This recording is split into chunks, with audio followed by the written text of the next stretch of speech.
Hello.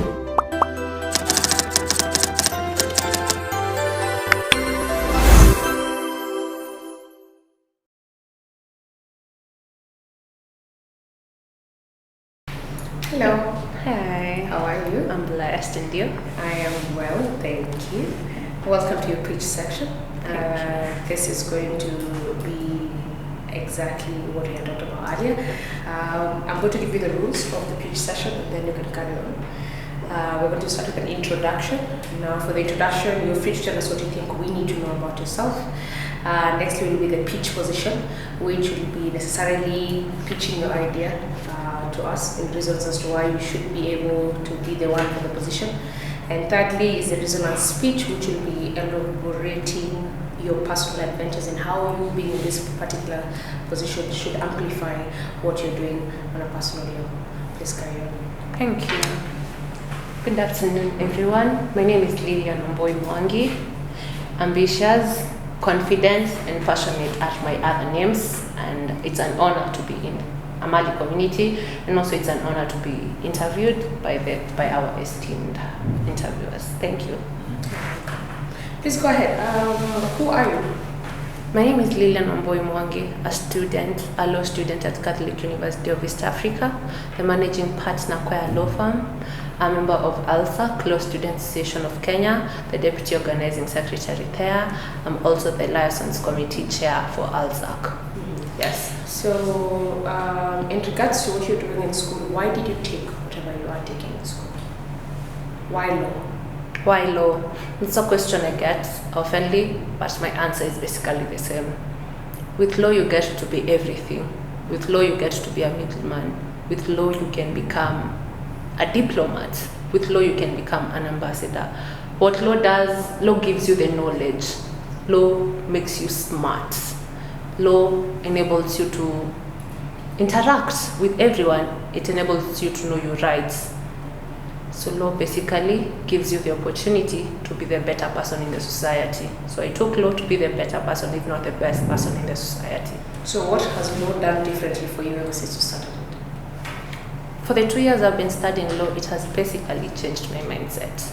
It has given me the opportunity to learn that some things that are happening in the world are infringement of the rights of the people. It has also given me the opportunity to learn. Basically, for me, I want to partake in the corporate world and take corporate law.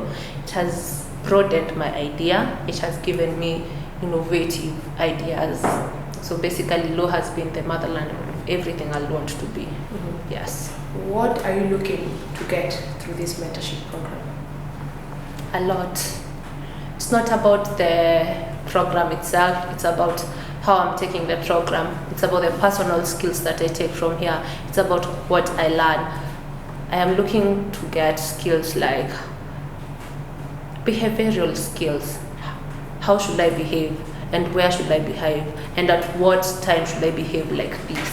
So basically, I just want to improve on myself, because remember, improving on myself means an improvement to the community. I won't want to rush to the community before improving myself. So what makes you the best person to get this mentorship? What makes me the best person to get this mentorship? It's because, one, I believe in myself. And I know I have something that I normally believe in. And I said it earlier. It is in regard to affording things. If saying I can't afford it makes me bad, then why should I start saying I can't afford it? Let me say, how can I afford it? So I expect this mentorship program to make me better in so many ways, to make me feel the need, the rush, and the challenges in this community. I expect this mentorship program to teach me or to enable me to be a better person. I am here to be a better person because, as I've said, being better makes my community better, makes the nation better, and a change from one youth is a change to all youths. So what will you do differently, especially as a law student? What will you do differently to bring change to the world? As a law student, I'll change the mentality whereby only law students or only lawyers or advocates should learn the Constitution. I believe we all need to know the law. I believe we all need to know our rights. I believe it is our duty to yearn to learn. So if I were to be given that opportunity, I'll even introduce the Constitution in our curriculum, in our primary studies education, in our high school studies education. I'll want everyone to know their rights, because with knowing your rights, then it means your rights won't be infringed. And then we'll be past that area where youths are being killed, murder cases are happening, in regards to the recent case of Jeff's murder. So I believe that we all need to know our rights. We all need to be passionate about our lives in so many ways. What key areas or thematic problems in Kenya can you resolve using your career? So many. But I'll start with the biggest problem. We have the SDGs, Sustainable Development Goals. And the first one states that it should be no poverty. The first SDG is no poverty. I believe that the SDGs were placed there for a purpose. So I feel like if we want to change the world, we should follow those SDGs. We need to inculcate self-employment, to enhance self-employment, self-development, in order to curb the poverty issues. So do you think the SDGs are a problem here? I do not think the SDGs are a problem. I think how we are tackling the SDGs is the issue. Are we tackling the SDGs in the right manner? Are we handling the poverty issue in the right manner? Are we handling SDG number 17, partnership for the goals, in the right manner? Are we doing the right things? Basically, that's the question we should ask ourselves, because I feel like we are not doing the right things. We are doing the right things, but maybe at a different pace. Are the SDGs a governmental problem or an international organization problem? The SDGs were brought to place first by the United Nations. They're still not ratified by all the countries. But in Kenya, in the Constitution of Kenya, Article 2 per se, it states that international laws are ratified in the country. So to mean that the SDGs are a part of Kenya, and we should follow the SDGs because we are a Commonwealth country and we are a part of the United Nations. So the rules of the United Nations are ratified and are followed in our country. Are there any other Kenyan problems that you could fix through your career? Yes. Why should we go far? I know one person cannot change the whole corruption issue in Kenya, but I feel like when a lawyer stands up and enables and gives the teaching that should be so, or informs people of their rights, then I feel like we will eradicate the corruption issue. Let me give a brief example. Say if we all knew that a police officer should enter your car, then we will be eradicating these issues whereby some police officers enter your car and then they take you to the police station, and it is then in that area that they seek more money. Because traffic law does not allow a police officer to enter into your car. It is actually wrong for a police officer to enter into your car. So as a lawyer, I feel like I'll change a lot of things, especially in the corruption area. So what measures will you put in place to curb corruption?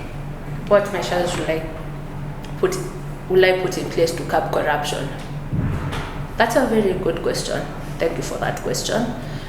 Some measures are, I feel like we shouldn't be giving favorism to high standards people just because they are diplomats or ambassadors. The law should apply to everyone equally. The law that applies to a common mwananchi like me, the law that applies to a common mwananchi like you, maybe, should apply even to our leaders. Let's not have favorism. Let the law not choose who to favor and who not to favor. So what measure can curb favorism then? Basically, if we all came together and decided to adhere to the law, if you all rose together and gave a voice and said enough is enough, this leader did this and nothing is being done about it. If we just had a voice and if we just had a together voice, because in my opinion, Amali community is all about togetherness and a voice. So if we have so many people coming together and forming more other Amali communities or other things like Amali communities, then it means we will have a voice because we will be together. And remember, we, the youth, are the change that the country needs. So it all starts with our mentality. How do we think? What are we thinking? What is our mentality? How are we looking at the problems? So it's all about us and the way we are thinking. What is your relationship with yourself? My relationship with myself. I have a very good relationship with myself. I am a very positive person because I believe I can, I shall, and I will do what I want to do. Because once I keep the mentality of the negative energy in my life, everything won't go far. If I want to buy a car right now and I don't have the resources, it doesn't mean I won't buy that car. I will buy that car, but at the right time. I'll tell myself, I am getting that V8, but right now I might get these beats. But I won't tell myself, I can't get that car. It's very, very costly for me. I won't tell myself negative things. I won't tell myself, why should I get a big car yet again, get a small car? I won't give myself an opportunity to be negative. I won't let myself down. I believe I can, I will, I shall, and I will. What is the weakness you think in yourself? What you want to work on, improve in the future? I am doing it, but what I want to work on most is my temperament. I feel like I need to learn circumstances that should make me angry. I need to learn how to control that anger. Am I supposed to show my anger in certain circumstances? Say, for instance, I get insulted in this interview. Should I just stand up and start shouting and just say enough is enough? Or should I control my anger? I need to learn those things. I need to learn how to control my emotions. Because I feel like I may not stand up, I may not shout, I may not just start saying, oh wait, hold up, you just called me this and this, but probably my face will show. So I want to work on my emotions, to control my emotions, to know where and when my emotions should show. Are you an emotional person? I am not an emotional person. I believe I am angered or I am made happy by emotional, I take it two-sided. If it's the anger part, sometimes I am angry. And it's normal for everyone because we do get angry. But I am a very joyous person, I am a very happy person, and I am a people's person. So yes. Okay. I think the last question will be on a more personal note, which is supposed to be in regards to resonance speech. What emotion do you want to target when you're working on your personal goals? As a law, I remember you mentioned you're a leader, and of course there has to be a goal and a mission in the organization that you're leading. What emotions are you targeting? Is it, do you bring hope? Do you bring faith? Do you bring discipline? What emotion do you target? We basically, for my personal emotion or the emotion that I bring forth as a leader, I want to bring discipline and hope. By discipline and hope, I mean, let's have hope everything is going to be okay. I am leading a farm of university students. And out here, the mentality is there are no jobs around. But I believe if we eradicate that mentality, then the jobs are around, but it's just for the right person to just tweak you and show you that the jobs are around.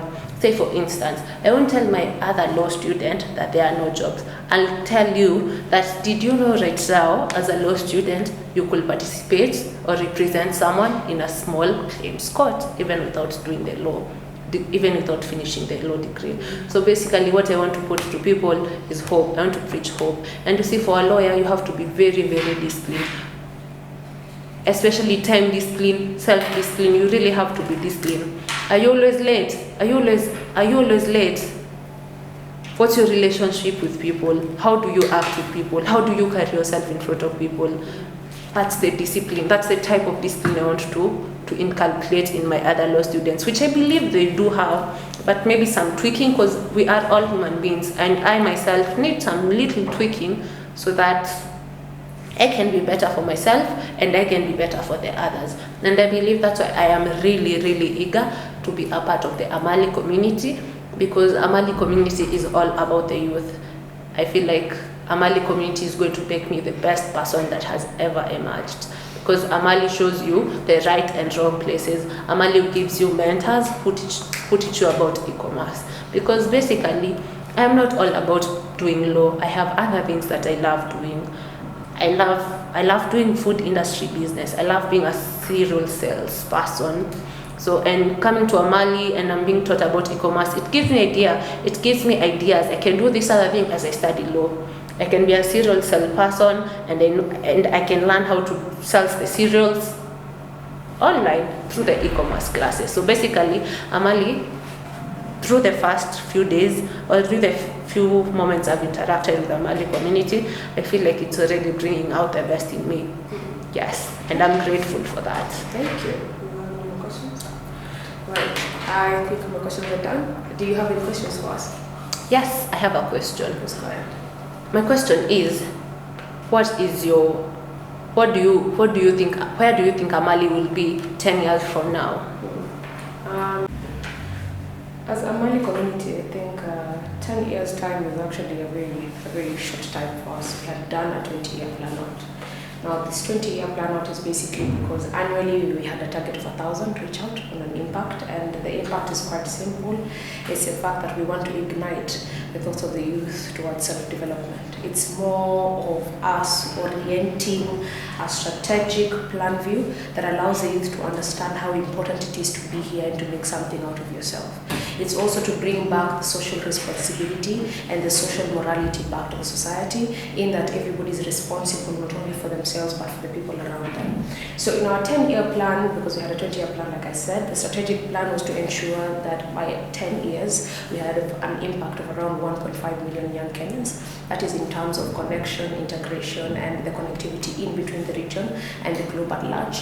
And that's why we call it Amali as a community. It's not an initiative, it's not a company, it's a community. It's so going to be more of an inventory that puts in together young experts in a way that we can have potential employers later on in their life coming into the website. And if I'm looking for a youth who's a plumber, I can open the website and I can clearly go through the inventory to this particular section and I can get a plumber. And if I need a lawyer, I can easily go to that and scroll at the section and I see Lillian, a young lawyer in Queer, graduated, and I can pick you up and have a direct call with you.